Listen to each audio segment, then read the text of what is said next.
बिस्मिल्लाहिर्रहमानिर्रहीम अस्सलामु अलैकुम।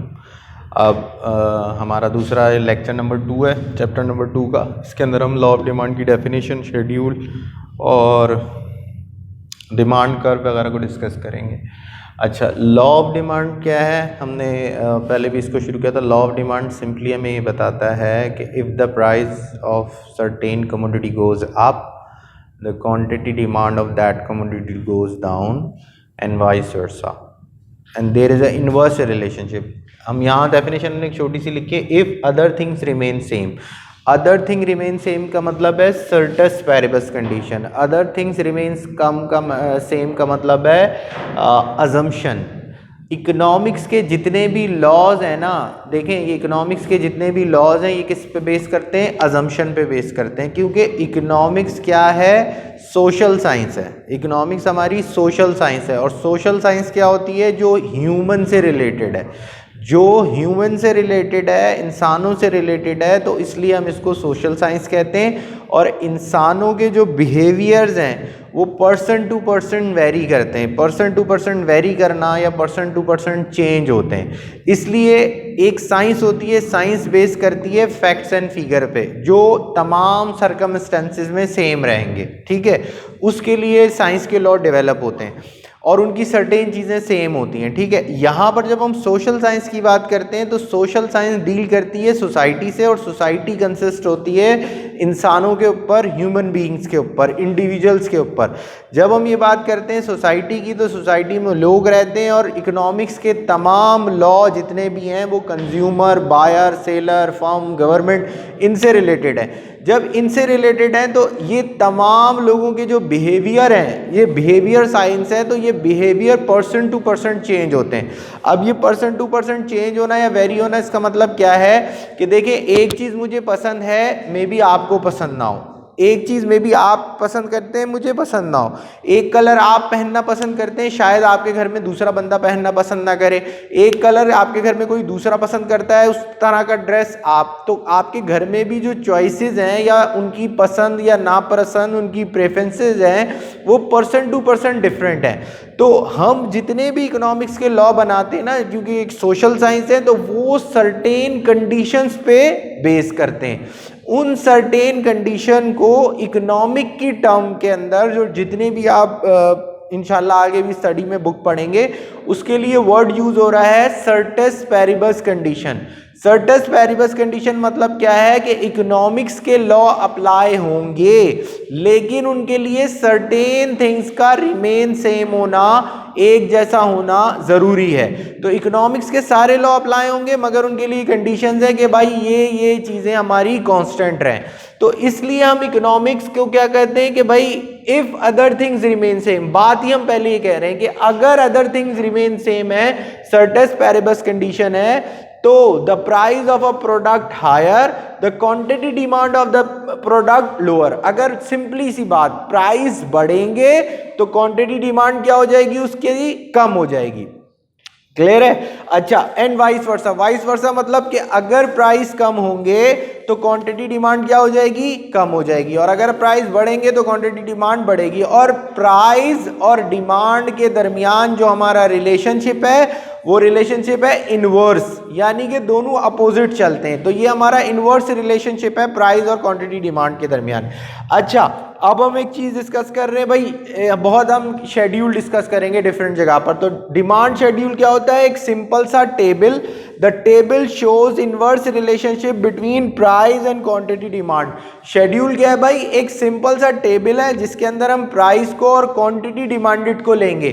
जब प्राइस बढ़ेगी, नंबर ऑफ यूनिट के, फॉर सपोज 10 है, 12 हो गया, 18 हो गया, तो क्वांटिटी डिमांड 100 से 80 सो ऑन इस तरह से हो गई। तो वो एक रिलेशनशिप को बताता है। जिस रिलेशनशिप को बताता है, उस रिलेशनशिप को हम क्या कहते हैं कि भाई ये क्वांटिटी शेड्यूल है। और डिमांड कर्व, डिमांड कर्व क्या है? Demand curve is that curve, simple सा रिलेशनशिप शो करता है बिटवीन किसके दरमियान? प्राइस और क्वांटिटी डिमांड के दरमियान। जो कर्व प्राइस और क्वांटिटी डिमांड का रिलेशनशिप शो करे, उस कर्व को हम क्या कहते हैं? उस कर्व को हम डिमांड कर्व कहते हैं। ठीक है जी। अब हम जरा टेबल को और इसको हम थोड़ा सा डिस्कस कर लेते हैं कि टेबल कैसा है। शेड्यूल जिसको हम बोलते हैं।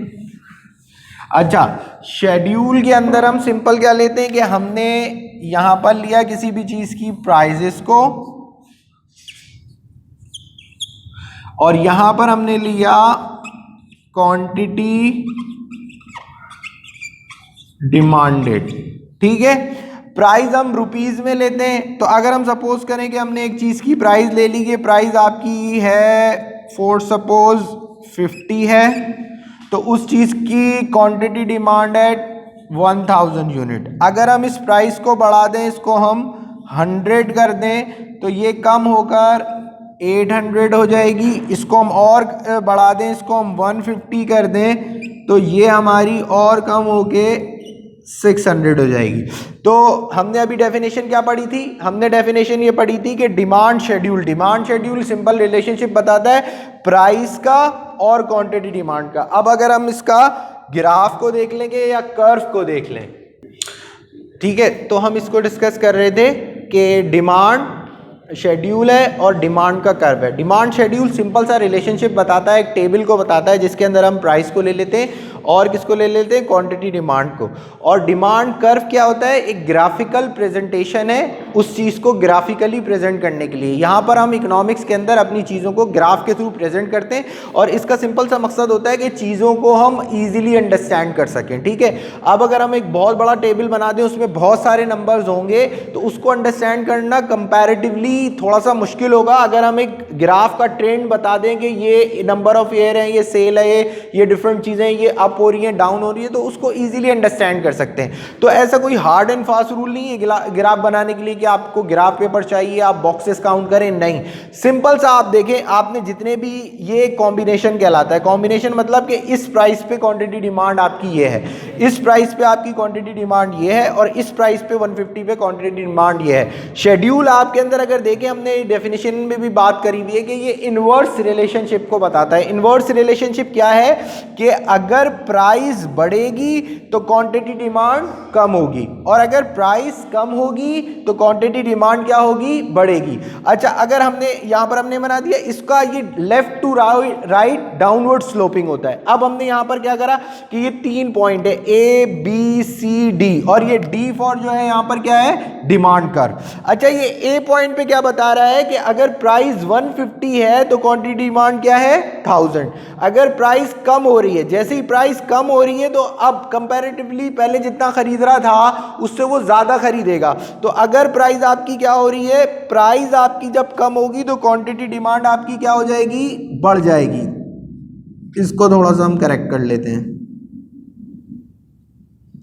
ठीक है, जब प्राइस 150 थी तो हम 600 यूनिट ले रहे थे, जब प्राइस कम होके 100 हो गई तो अब हम ज्यादा परचेज कर सकते हैं, क्योंकि वो चीज अब कंपैरेटिवली हमको पहले से चीपर मालूम हो रही है, सस्ती मालूम हो रही है, तो अब हम उसके 800 यूनिट ले रहे हैं। और अगर प्राइस फर्दर कम होती है, 50 यूनिट पर हो जाती है, तो हम उसके 1000 यूनिट ले सकते हैं। तो इस तरह ये यहाँ से यहाँ पर जो मूव कर रहा है, इसको अभी हम आगे मजीद डिस्कस करेंगे। इसको हम कहते हैं movement of demand curve, movement of demand along the curve.